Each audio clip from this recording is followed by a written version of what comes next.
Vamos orar para nós iniciarmos. Senhor Jesus, nós somos gratos a Ti por esse dia fantástico, Senhor, extraordinário que o Senhor fez para nós. Somos extremamente gratos a Deus por toda a Tua graça e misericórdia que tem se manifestado em nossas vidas. E estamos aqui para crescer, estamos aqui para frutificar e florescer, Senhor. Tua palavra diz e mostra que quando nós estamos na Tua presença, nós florescemos. E nós queremos, ó Deus, em tudo que fizermos, poder mostrar a Tua glória, mostrar quem Tu és, mostrar, ó Deus, a grandeza das Tuas mãos em nossa vida. Nós sabemos que cada pessoa aqui é resultado de um milagre Teu, e isso, nós queremos devolver isso a Ti, com uma vida útil nas Tuas mãos. Que assim seja, que assim possamos, ó Deus, vivenciar os Teus caminhos e aquilo que Tu tens já reservado para nós. Te louvamos e te pedimos que o Teu Espírito esteja conosco, revelando cada palavra, cada ponto, e que possamos crescer em direção a Ti, para a glória do Teu nome. Te louvo, te agradeço em nome de Jesus. Amém e amém. Amém. Glória a Deus. Vamos lá.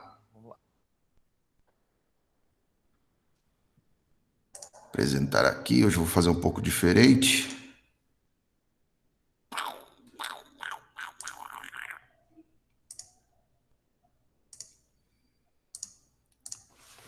Hoje nós vamos falar sobre Jesus, conhecer mais sobre Jesus, o que a Bíblia nos ensina sobre Jesus. E tem um versículo que ele é emblemático, que é o versículo de João 1, de 1 a 3, um texto, né? Que fala, no princípio era o Verbo, e o Verbo estava com Deus, e o Verbo era Deus. Todas as coisas foram feitas por ele, e sem ele nada do que foi feito se fez. Nele estava a vida, e a vida era luz dos homens. Então, aí a gente começa a entender por que Deus, ele não fez as coisas com a sua mão, mas sim, ele fez as coisas acontecer pela palavra. Presta atenção nisso. Cada palavra que Deus dizia era Jesus se manifestando. Quando ele dizia, haja luz, o verbo, que era Jesus, fazia as coisas acontecerem. Então, tudo foi feito por ele, e sem ele, nada do que foi feito se fez. Então, tudo foi feito através de Jesus. Jesus, ele executava, ele é o verbo serve para isso, né? O verbo, ele dá ação. Então, nós começamos a entender de que quando Deus fala, é Jesus que se manifesta. Então, até mesmo, algumas das teofanias, quem sabe aqui o que é teofania?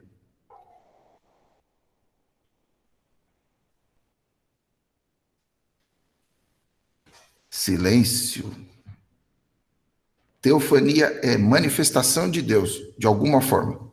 Então, por exemplo, a sarça ardente. A sarça ardente foi uma teofania, que foi a manifestação de Deus em algo, e Deus se manifestando para o homem de uma forma visível. Então, quando a gente fala de teofania, nós falamos da manifestação de Deus de uma forma visível. Então, Jesus, ele executava o plano de Deus. Jesus, por exemplo, isso não está explícito na Bíblia, mas está implícito. Aquele quarto homem que anda com Sadraque, Mesaque e Abidnego na fornalha, é consenso geral de que seja Jesus. Ele não vem em carne, mas ali em espírito, manifestando mais uma teofania de Deus. Então, o fato de Jesus ser o verbo, de Jesus ser a palavra, é algo que conecta tudo. Deus falando, as coisas acontecendo, e por isso que a Bíblia diz que todas as coisas foram feitas por ele. E aí a gente começa a ficar com a orelha em pé, entendendo que Jesus fazia todas as coisas acontecerem, e por isso que a Bíblia coloca que tudo é por ele, dele, para ele. Em Romanos também fala sobre isso, né? Tudo foi feito dele, por ele, para a glória do Pai, através de Jesus. E aí a gente vê que Deus colocou o nome de Jesus acima de todo nome, justamente para nós entendemos de que não tem nada no mundo. O pai exaltando o seu filho e o filho exaltando o pai. E aí a gente, depois mais para frente, a gente continua falando sobre essa orquestra que funciona tão perfeito que é a Trindade aí. Então vamos lá.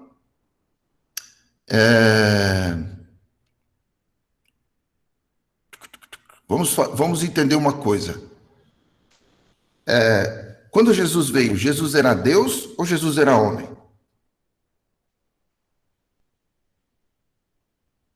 Responda para Homem.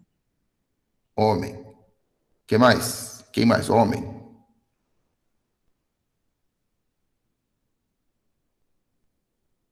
Jesus era homem,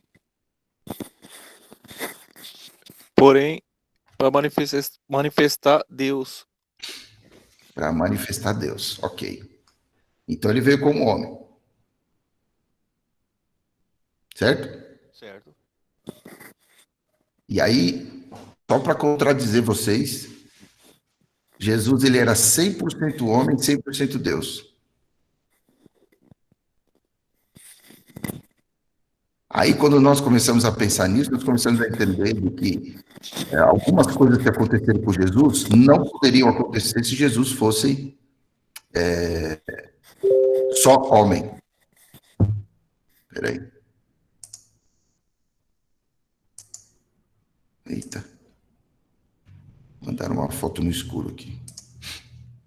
Então, assim, Jesus poderia andar na água como homem? Não. Certo. Jesus poderia sumir do jeito que ele sumia se ele fosse homem ou não? Não. Jesus poderia viver sem pecado se ele não fosse Deus? Não. Então a gente vê que Jesus era 100% homem e Jesus era 100% Deus. E ele mostrou aqui, nós vamos até ver isso um pouco mais para frente, de que ele abdicava de algumas coisas, ele não agia de alguma forma para que nós pudéssemos ver o lado homem dele. E entender que, como homem, nós podemos viver a vontade de Deus. Entendido, não? Tremendo. Legal. Então, quando a gente começa a entender isso, a gente começa a entender de que o fato dele ter vindo como homem é porque um homem precisava morrer. Alguém precisava se colocar. A gente vai falar sobre o sacrifício de Jesus daqui a pouco, mas então vamos lá. Então, Jesus como Deus. A Bíblia diz lá em Miqueias 5:2, Isaías 9:6, João 1:14 e 8:58. Sim, é isso mesmo. Quando ele passou os 40 dias no deserto, foi 100% homem. 100% em jejum. Tanto que foi 100% homem que tinham pessoas, os anjos vieram servir Jesus depois, porque ele estava extremamente debilitado como homem, né? Então, como Deus, ele possui todos os atributos da pessoa de Deus. E como modelo de filho obediente, aceitou completamente a tarefa que Deus lhe havia confiado. E por intermédio do seu sacrifício, nos reconciliou com Deus. E aí, ele vem, Jesus como filho de Deus, sendo Deus, ele veio como homem. Então, tudo que Jesus tinha, suas qualidades, tanto naturais quanto morais, nós vemos que Jesus, ele desfrutou da humanidade e, inclusive, ele nasceu de uma mulher. Mas o fato, olha só, o fato dele não ter nascido de uma relação sexual já coloca ele como uma geração totalmente diferente.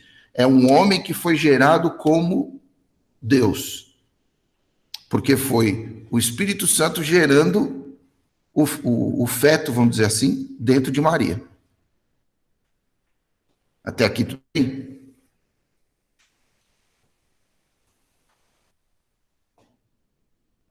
Tranquilo.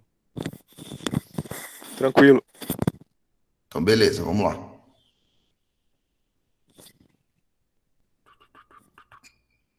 Vamos falar então sobre as obras de Jesus, ok?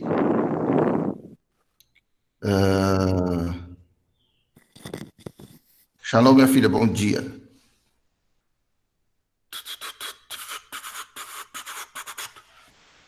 É interessante a gente entender que Jesus não veio na Terra para fazer algumas coisas. Muitos perguntam, por exemplo, perguntam não, muitos declaram de que Jesus teria, por exemplo, se apaixonado por Maria Madalena e que teve um filho com ela, que esse filho ficou perdido por aí.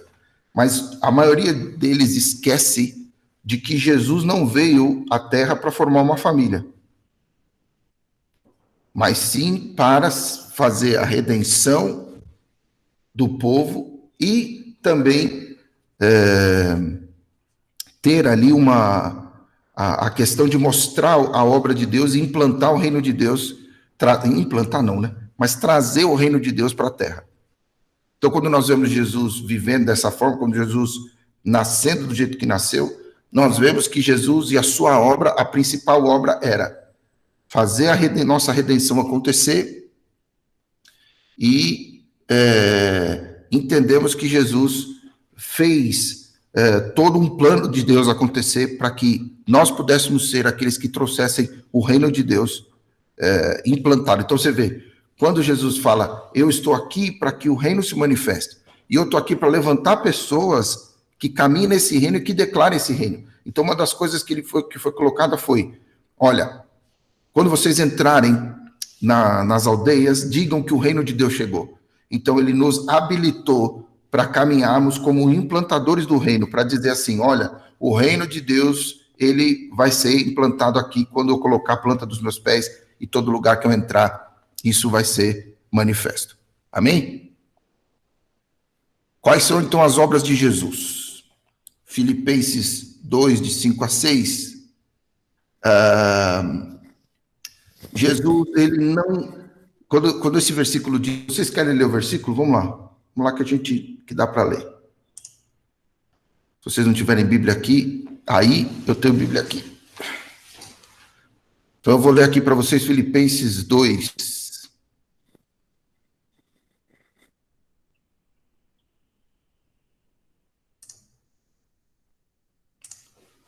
De 5 a 6. Tende em vós o mesmo sentimento que houve também em Cristo Jesus, pois ele, subsistindo em forma de Deus, e essa palavra subsistindo vir a ser, ele iniciou, mesmo ele existiu antes, né? Vamos dizer assim, ele estava pronto. O Deus, ele não julgou como usurpação ser igual a Deus. Antes, a si mesmo... não, eu já estou lendo outro, mas eu vou ler. Antes, a si mesmo se esvaziou, que a gente vai ler isso depois, que é o 2,7. Assumindo a forma de servo e tornando-se em semelhança de homens e reconhecido em figura humana. Então, Jesus, ele poderia, é aquilo que a gente fala, na cruz, por exemplo, Jesus poderia ter destruído tudo.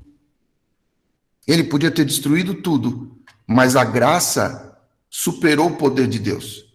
Então, ele, como Deus, poderia ter feito acontecer tudo e matado todos aqueles soldados, descido da cruz, e, por sinal, ele ia ser visto como um herói.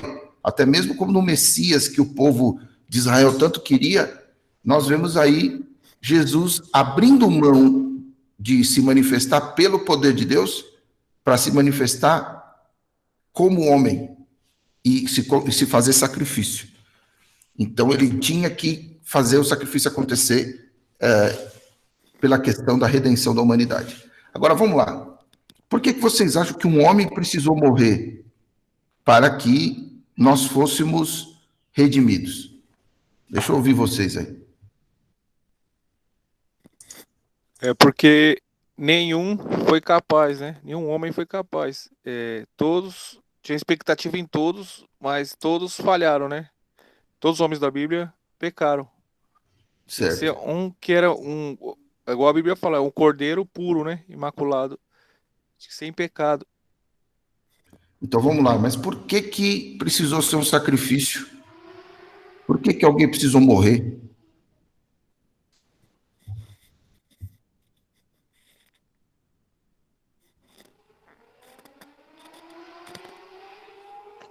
Porque o salário do pecado é a morte? E todos pecaram? Cadê a morte? Muito bem. Muito bem. O que mais? É por causa do Velho Testamento, né? Que antigamente fazia sacrifício para expiação dos pecados. Então, como a gente passou a viver pela graça, quando Deus tinha um plano, então Jesus tinha que fazer esse sacrifício vivo para anular todos aqueles, né? Todo aquele ritual de sacrifício de Certo, antigamente. certo. Amém. Ok. O que mais?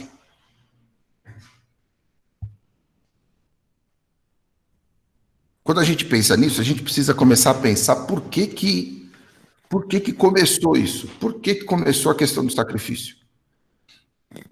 Então a gente começa a entender de que o sacrifício, o primeiro sacrifício que houve, olha só, o primeiro sacrifício que houve por causa do pecado foi o animal que morreu para dar pele para o homem. Foi o primeiro derramamento de sangue por causa do pecado. Não foi Caim e Abel. Antes teve um animal que foi morto para que o homem pudesse ser coberto da sua vergonha. E a partir daí começa-se essa entrega e o animal tendo que ser entregue em oferta pelo pecado do homem. Então Deus institui a questão do sacrifício como algo espiritual. Então eu vou entregar algo físico que vai, olha só que interessante isso, entregar algo físico que vai absolver os seus pecados. E aí vem, eu falei para vocês isso na aula anterior, de que Deus é espírito, então tudo que vem a partir do espírito é perfeito. E aí o que tem que acontecer? Tem que vir alguém do reino espiritual, Jesus, que é espírito, que é Deus, se torna homem para se fazer o sacrifício perfeito. E a partir daqui, nós não precisamos de nenhum outro mais sacrifício, a não ser o nosso sacrifício vivo, que fala lá em Romanos. Mas a partir do sacrifício perfeito, guarda essa palavra, através do sacrifício perfeito, nós não precisamos mais de nenhum outro sacrifício. Então, tudo começou lá quando o homem pecou, e aí ele se viu nu, e aí teve a ideia de falar, olha, esse animal aí tá quentinho, tem uma pele nele aí, eu vou matar ele, vou fazer alguma coisa para me cobrir. E aí as folhas já não davam mais. As folhas já não davam mais certo, eles pegaram um animal para poder acontecer. E a partir daí, o sacrifício continua acontecendo até o sacrifício perfeito. Então, por exemplo, quando a gente vê alguma religião que faz sacrifício ainda, você vê que já é o primeiro argumento que você fala para uma pessoa que faz candomblé, que faz essas questões das religiões afro-africanas, ou as religiões afro, né, que afro já vem de pessoas que já vem a questão negra aí, que continuam fazendo sacrifício. E a gente sabe que Jesus é o sacrifício perfeito e que não precisamos mais de sacrifício. Ok? Ok. Legal, hein? É isso aí. Aí Jesus humilhou-se sendo obediente até a morte. Peraí. A gente não passou essa aqui. Tomou a forma de servo. Então, Filipenses 2:7, que a gente já leu. E olha só, a gente precisa, isso aqui precisa ser bem explicado para que esse versículo fique bem claro na mente de vocês. Ele não ficou, quando fala de que Jesus se esvaziou de si mesmo, não significa que ele ficou sem, mas é porque ele se limitou na condição humana. Então, como se fosse assim, a glória de Deus, eu creio que a manifestação de Jesus aqui na Terra é aquilo que Deus quer para nós.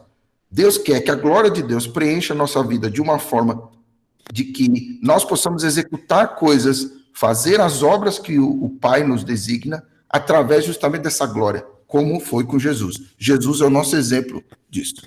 Então, Jesus se tornou servo e decidiu usar tudo que ele tinha para glorificar o nome do Senhor. Amém ou não amém? Tremendo. Amém. Então a gente começa Até arrepiei.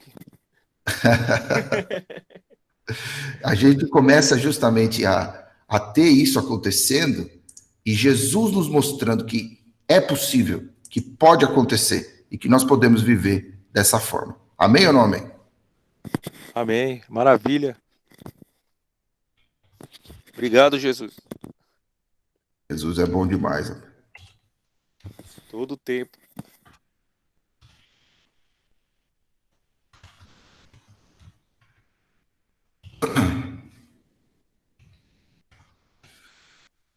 Ele se humilhou porque, pensa bem, né? Você imagina ser Deus depois vir para a Terra para poder passar com aqueles cabra mal acabado, sem fé.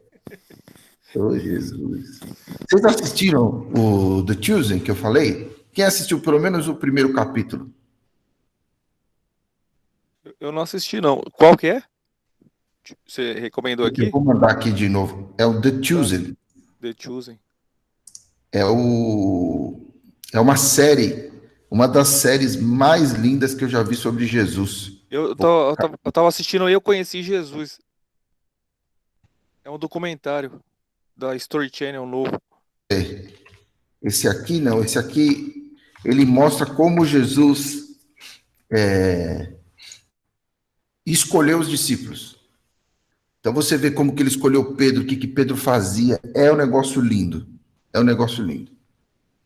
É interessante que o povo pega tanto no pé da mulherada para a questão de não ser, pode ser discípula, de pode, não pode fazer isso, não pode fazer aquilo.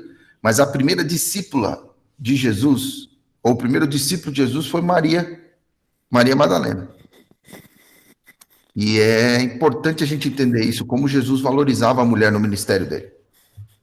E aí a gente coloca, a partir daí Jesus vai chamando e vai, então assim, as chamadas são muito interessantes, como ele chamou Tomé, como ele chamou Pedro e André, como ele chamou Tiago e João, os filhos de Zebedeu, quem era Zebedeu. Então assim, assistam porque vale muito a pena. Eu terminei em menos de 2 dias, eu terminei tudo.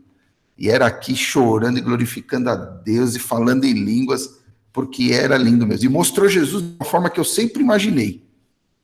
Eu sempre imaginei que é um Jesus bem-humorado, é um Jesus que não tem tempo ruim, é um Jesus que só mostrava a ira dele quando realmente estavam com fariseus e quando as pessoas realmente... Quando tinha incredulidade, né? Onde Mas tinha não, quando eu falo incredulidade. de ira mesmo é quando, por exemplo, ele chegou lá na casa dos caras, na casa do pai, e estava acontecendo a venda de sacrifícios, e ele desce o chicote no povo. Então, você vê Jesus irado quando ele via justamente que Deus estava sendo desonrado de alguma forma.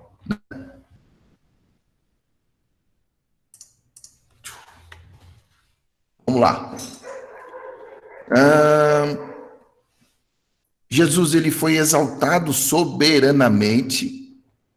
Então, Jesus ele sabia que ele ia morrer e é interessante a gente pensar nisso, né? Vocês acreditam que o diabo sabia do plano de Jesus ou não?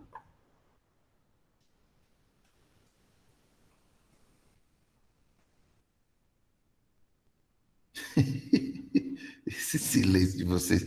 Aí fica com silêncio, eu fico sem ver o rostinho de vocês, só fica essa foto, a foto olhando para mim. É só o Marcelão que fala comigo aqui. E a Isa, né? A Isa. Eu sou eu que tô mostrando meu rosto aqui. Então, apóstolo, eu acho que o, o, Satanás não sabia o plano, né, de Jesus. Sabia quem era Jesus, mas não sabia do plano, né, de salvação, né? Uhum. Então, o diabo reconhecia Jesus, tanto que Jesus ele Ele sabia que era o Filho de Deus, até porque, gente, a gente precisa entender que a primeira pessoa que veio Jesus foi o diabo. Certo? E o diabo morava no céu, depois tomou um tombo lá, depois que pecou, caiu, e aí ele era aquele que reconhecia Jesus. Por sinal, dos que estavam ali, era o que sabia que Jesus veio do céu, ele só não sabia para quê. Então, assim, veja, a partir do momento que Jesus declara que ia morrer, presta atenção nisso, ele tenta falar através de Pedro que Jesus não fizesse aquilo. Por isso que Jesus fala assim, para trás de mim, Satanás.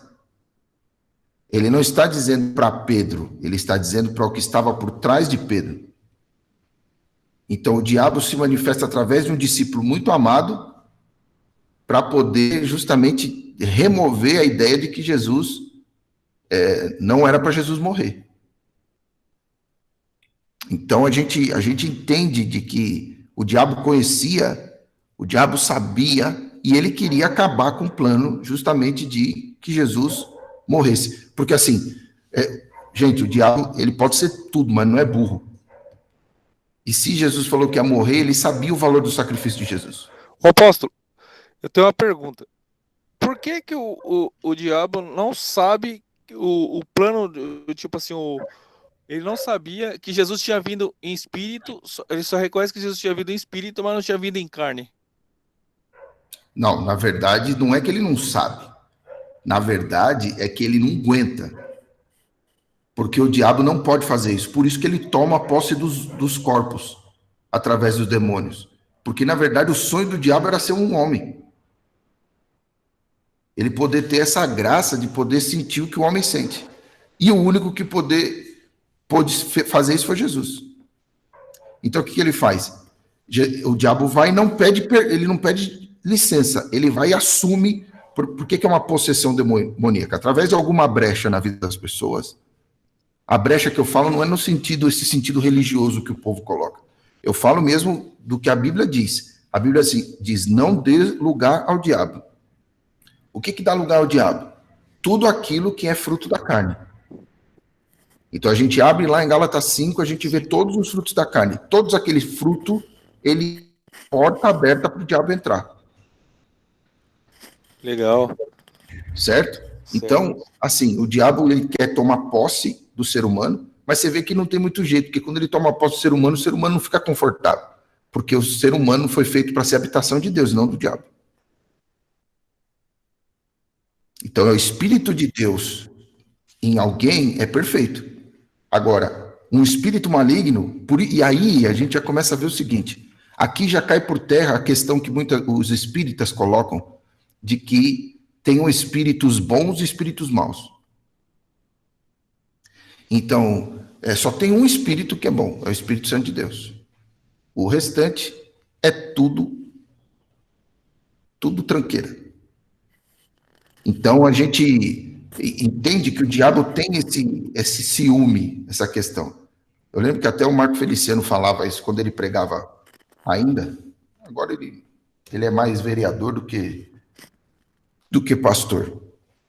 Mas eu lembro que ele falava assim, quando eu vou comer uma macarronada, eu enrolo assim, vou comer. Eu falo assim, olha aqui, diabo, que você não pode comer, ó, eu posso. E ele comia. Ele falava até de tomar Coca-Cola também. Olha, eu vou tomar essa Coca-Cola aqui, olha aqui, diabo, você não pode tomar Coca-Cola. E eu posso. Ele falava isso. De que é realmente um ciúme do diabo. Por ter algumas...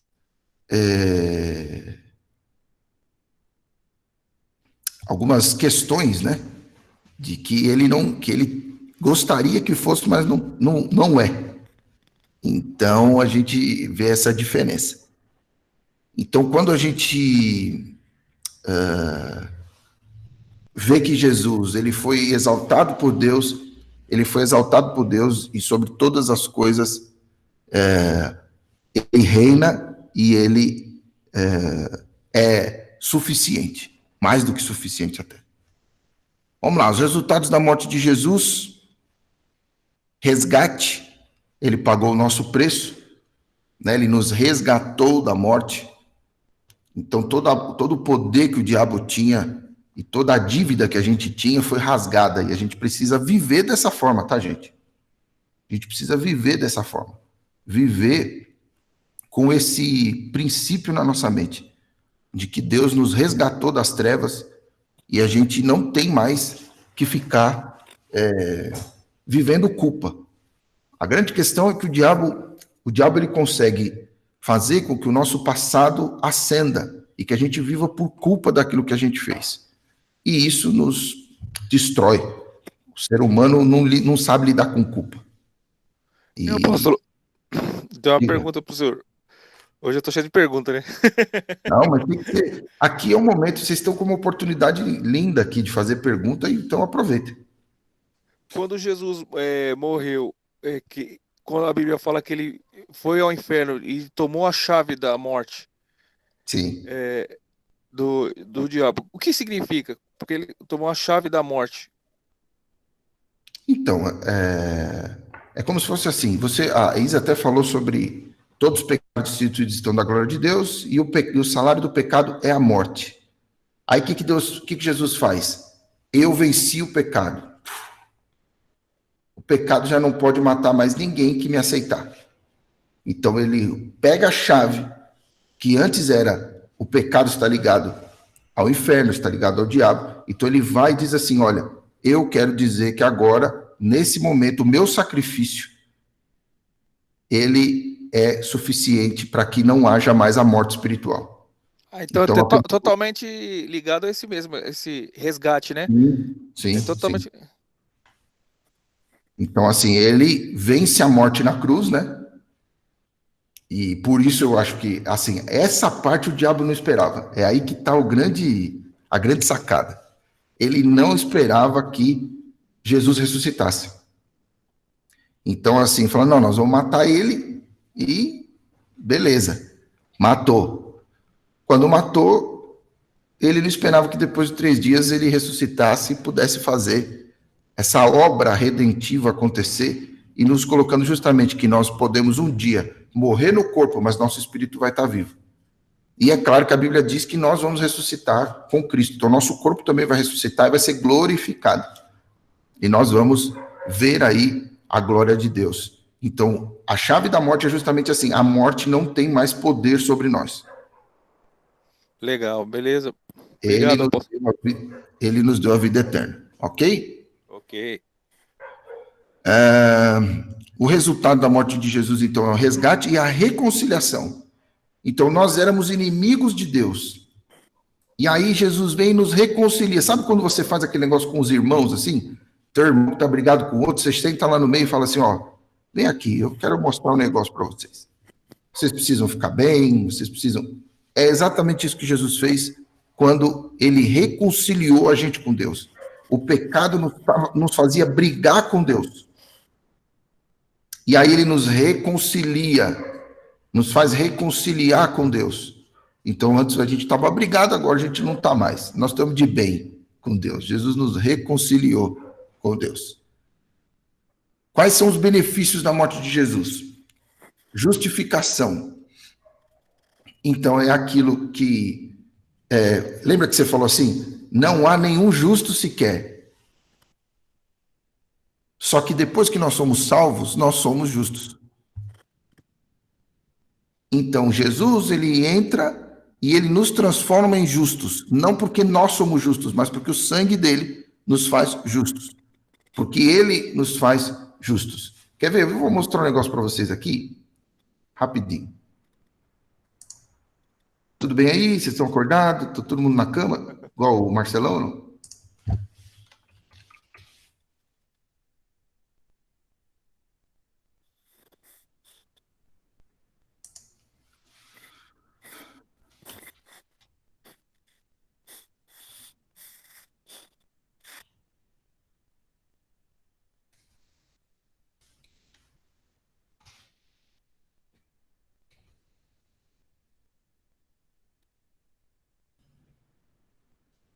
Deixa eu ver aqui.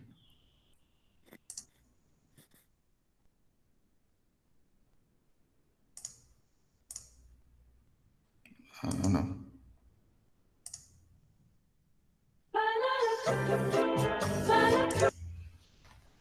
Calma aí.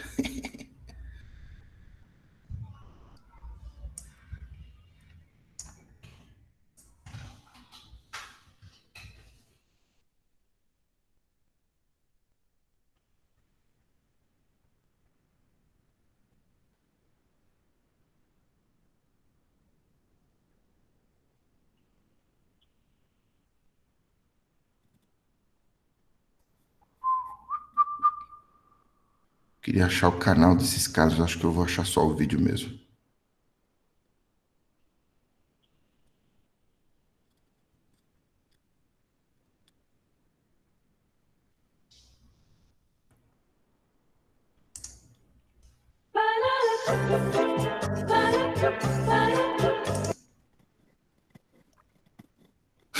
Calma aí que vocês vão ver o que que é, calma aí.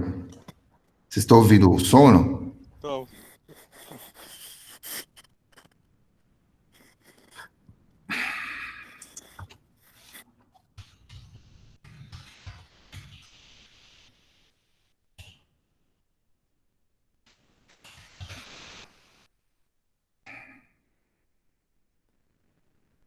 Acho que aqui vai.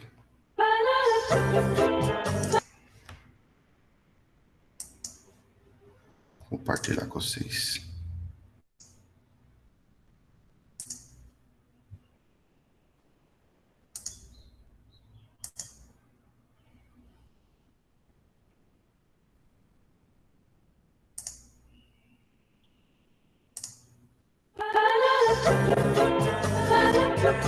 Estão vendo aí? tô vendo. Next. File, please. Some lying, some stealing, and some acts of kindness here and there. I tried to live a good life. Well, let's see how good.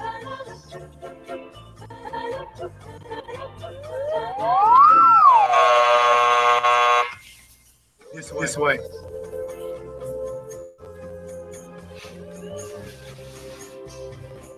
Next. File, please. Okay, I admit it. I did a lot of bad things. Yes, I see. But I've done good things too, you know, to offset the bad things. Like one time I cheated on a test, but then I cleaned up trash in the park. That should balance out, right? Let's find out.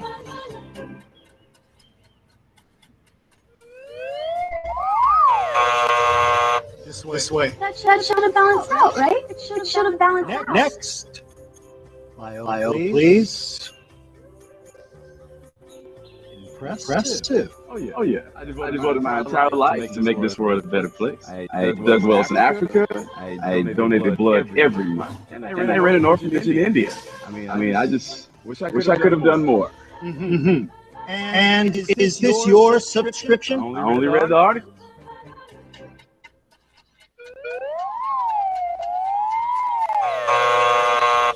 I only read the articles. I only read the articles. Next. My mom goes to church. Was baptized the baby? Take American Express, right? Next. File, please. Whoa. Somebody's been busy. Well, let's get this over with. Sorry, I didn't know he was with you.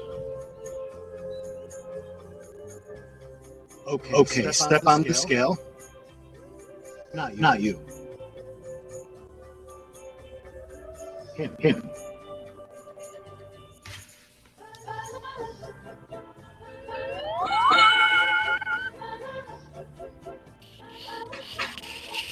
Hey, wait a minute. That is totally not fair. That's why it's called grace.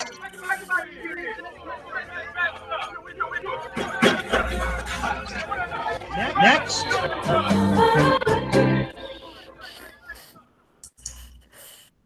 Legal. Entendeu, Entendemos.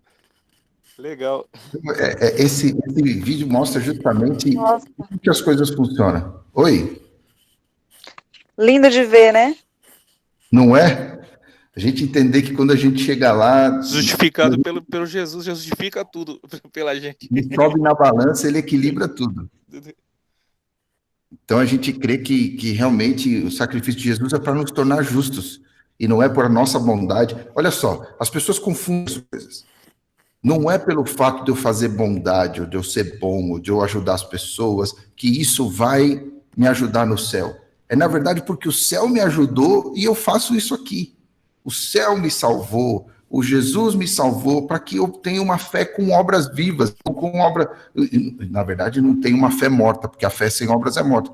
Então, nós entendemos que nós somos justificados, somos justos para fazer a obra dos justos. Amém ou não amém? Amém. Legal. Glória a Deus. Pena que só teve um amém aqui. Você tá Amém. Vamos lá.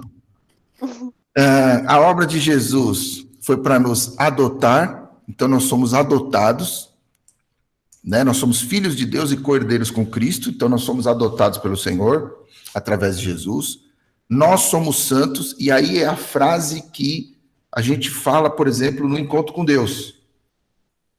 Que qual é? Nós não somos pecadores lutando para ser santos, nós somos santos que lutam contra o pecado. Vocês lembram dessa frase? Então, nós não somos santos, ou não somos pecadores lutando para ser santos, nós somos santos que lutam contra o pecado. E aí nós colocamos toda essa questão de santidade, até porque as pessoas, nós estamos num período muito complicado. É muita polarização acontecendo. E aí você vê uma igreja que se posiciona para algumas coisas e não se posiciona para outras. Então a igreja vai para a porta do hospital falar sobre a questão do aborto, falar sobre a questão do abuso, mas ela não trata algumas coisas internamente na igreja que deveriam ser tratadas. Então nós temos que não ter dois pesos e duas medidas, nós temos que ser santos como Deus é santo, e entender que nós temos que estar conectados com o princípio, e é isso que vai nos fazer parecidos com Deus. Então nós temos que ser uma igreja que anda em santidade, que anda realmente na contramão do pecado, que anda em qualquer nível que for. Mas e aí é essa questão da gente não execrar as pessoas, mas é que nós somos instrumentos de restauração. A gente entende que o plano de Deus era de resgate e reconciliação, e isso não acabou. Nós somos a igreja, um instrumento de resgate e reconciliação.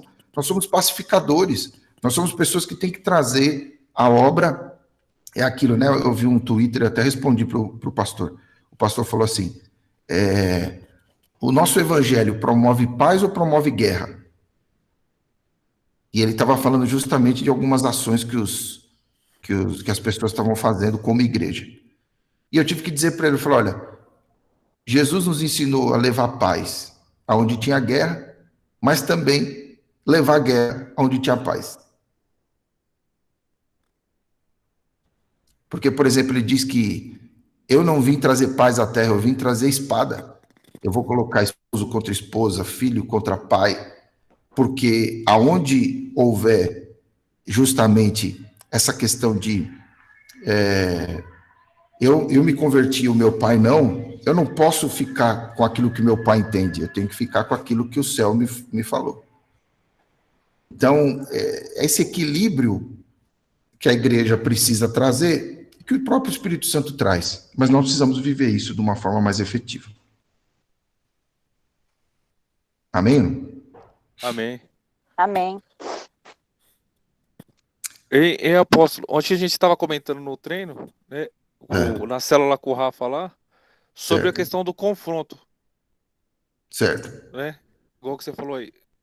Jesus muitas vezes ele confrontava. Não era aquele tratamento de amor, aquela parábola, aquele tratamento de amor. Tinha que ser um tratamento mais Mas aí que tá, Marcelo. rígido, né? A gente não entende que no amor tem disciplina, cara. A gente exclui a disciplina do amor, e a Bíblia faz o contrário. A Bíblia diz que Deus açoita quem ama. Então, no amor também tem confronto. No amor tem confronto. Por sinal, uma das coisas que mais o amor faz é confrontar em amor, admoestar em amor, exortar em amor. Tem tudo a ver com essa questão. Então, a gente entender que... E outra, o ser humano, psicologicamente, entenda isso, ele busca confronto. A criança que não é confrontada, ela não se sente amada. A criança que não ganha limite, ela não se sente amada. Igual, eu dei um exemplo aquele dia do culto lá, né? Que o senhor chegou em mim e me confrontou. Falou assim, eu quero você na escola de líder, meu. Você não acredita que você é um líder do avivamento, um apóstolo de multidões? Então, começa a viver isso, rapaz. Você lembra do dia que você me confrontou? Eu falei, eu entendi o recado. Eu até falei pro Rafa, eu entendi o recado, Rafa. Tanto que eu falei, a primeira escola de líder que tiver, eu vou tá lá. E cumpriu, hein? Cumpri. Cumpriu, hein? Glória a Deus. E às vezes hoje a palavra da noite vai ser um pouco, é aquelas palavras que é muito complicada para eu pregar, mas a gente aprendeu de que o pai tem que ensinar. Então, assim, vai ser uma palavra forte e que vai nos colocar no prumo antes da gente receber o que a gente vai receber no domingo que vem. Então, no domingo que vem nós não vamos ter a escola de líderes, porque nós 9 horas aqui pela manhã e à noite às 18. Então nós vamos ter os 2 cultos. Se eu não me engano, o pastor Kleber até já convocou vocês, né? A gente vai convocar hoje. Ainda não. Ah, não, mas não, aqui na sede quem convoca sou eu, Isa. Ah, sim, É aqui em Taipas. É aqui em Taipas. O Marcelão é de Taipas. Mas é para o dia 30, no domingo que vem, aí a convocação para que as igrejas de cobertura estejam no culto de manhã, para nós podermos ministrar o que nós vamos ministrar no último domingo agora. É até bom quem tá na escola de líder tá também, né, o apóstolo? Não, tem que estar todo mundo. Certo. Todo mundo. A igreja é toda convocada. Nós vamos dar um jeito de caber o povo lá. Legal. Amém, meus filhos? Amém. Amém. Tá bom, mais alguma dúvida? Temos alguns minutinhos aí. Sobre a obra de Jesus.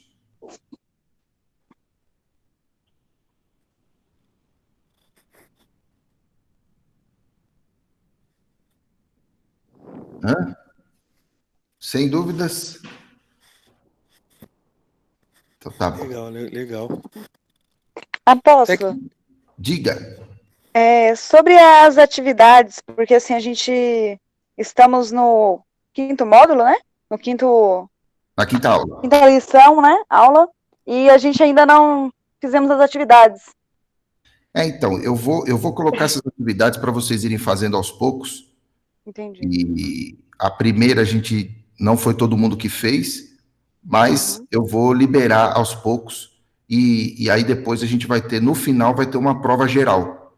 Essas atividades, elas valem, se você, por exemplo, fizer todas as atividades, e você já tem 2 pontos. Então a sua prova vai valer 8. E aí quem não fez, a prova vai valer 10. Entendi, apóstolo. Entendeu? Eu vou liberar as atividades aos poucos lá no Google Classroom. Fiquem tranquilos. Até, inclusive, essa semana eu devo já estar com tudo no esquema. Eu vi uma lá dos princípios que a gente se encaixa lá, né? É que não tá vindo uma atualização da sala de aula, não veio mais a notificação das atividades. Aí você tem que Não, mas ficar é que eu não coloquei mesmo, por isso que não foi. Quando eu colocava é para vocês. Tem uma lá que a gente tem que colocar, tem uma que eu não fiz lá, que tem que colocar Então, os princípios é a que a gente se primeira encaixa. até para a gente testar o ambiente, né? Para vocês verem como é que vai funcionar. Mas eu vou estar entendendo aos poucos. Para mim não funcionou muito legal, porque eu usei a apostila, eu estava com a apostila e fiz atividade lá. Acabei errando coisa que na apostila eu acertei, e lá eu cliquei errado. Mas quem tiver apostila, pode fazer primeiro na apostila, depois só passa para lá. Entendi. Tá? Tá. Então, maravilha, meus filhos. Deus abençoe. E nos vemos em breve, para a glória de Jesus. Amém. Amém. Obrigado, apóstolo. Tenha um dia abençoado aí. Deus abençoe. Tchau, tchau. Tchau. Tchau. Ia falar alguma coisa, Marcelo? Não, só mandar um abraço aí, pessoal, pro Benja,